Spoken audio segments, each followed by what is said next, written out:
lagi dengan saya dalam 5 menit bersama Tuhan. Hari ini renungan kita dibawa tema merawat alam sebagai ketaatan kepada Allah. Bacaan terambil dari kitab 2 Raja-Raja pasal 2 ayat 19 sampai ayat 22. Saudara-saudariku jemaat Tuhan, dunia ini sekarang mulai menganggap isu lingkungan sebagai hal yang penting.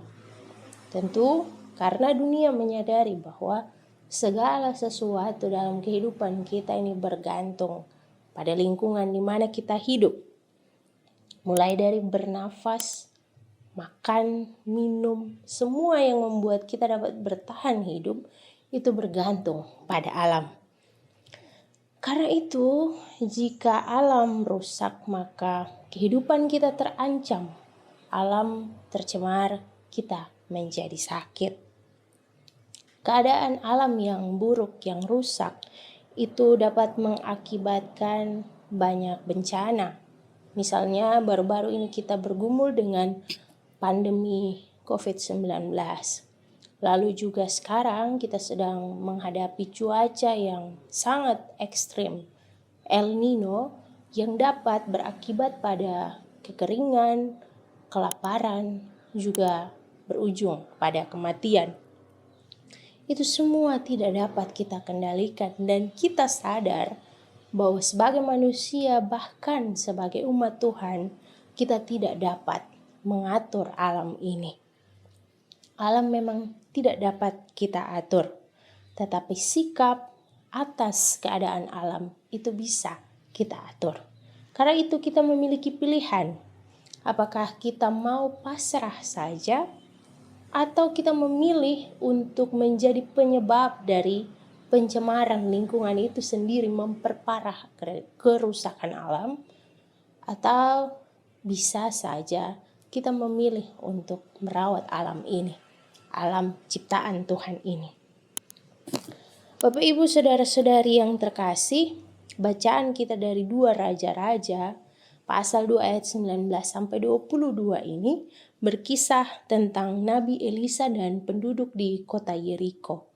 Mereka saat itu sedang berada dalam krisis alam. Air yang menjadi sumber kehidupan itu membahayakan kehidupan mereka. Keguguran bayi dan juga banyak nyawa melayang dari air itu. Mereka sadar akan hal tersebut dan mereka melakukan 2 hal yang saya catat sebagai refleksi kita bersama. Yang pertama adalah dalam kesadaran akan krisis tersebut, mereka mau membawa pergumulan itu kepada Tuhan. Ketika mereka menyampaikan krisis mereka kepada Nabi Elisa, mereka tahu bahwa Nabi Elisa adalah hamba Tuhan, alat Tuhan yang sanggup menjadi jalan keluar yang Tuhan kirim untuk menolong mereka. Dalam kesadaran dan permohonan mereka kepada Tuhan, hal yang kedua yang mereka buat adalah mengambil sikap iman mengatasi hal tersebut. Ketika Nabi Elisa menyuruh mereka mengambil wadah, pinggan yang adalah wadah untuk mereka taruh garam. Dan garam itu Nabi Elisa pakai supaya menetralkan air tersebut, membuat air itu menjadi sehat. Mereka melakukannya. Mungkin menurut mereka itu tidak masuk akal, tetapi mereka beriman kepada Tuhan. Karena itu mereka mengikutinya. Mereka mengambil sikap, mereka mendoakan itu, pergumulan itu akhirnya sampai kepada Tuhan. Tuhan menjawab dan memulihkan kota Yeriko. Tuhan memulihkan air itu menjadi sehat dan menghidupi mereka.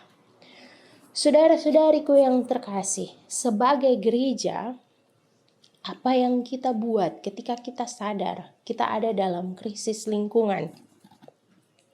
Apakah kita sudah mendoakan krisis yang kita alami? Dalam bulan lingkungan ini, kita tentu secara aktif beribadah kepada Tuhan. Secara rutin beribadah kepada Tuhan, mendoakan krisis lingkungan kita. Tetapi apakah juga kita mengambil sikap atas apa yang kita doakan dan ibadahkan di hadapan Tuhan? Apakah kita juga mengimbanginya dengan sikap-sikap sederhana yang merawat lingkungan kita?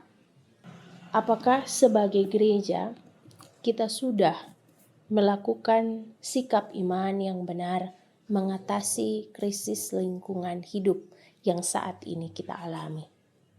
Sudahkah kita mendoakannya?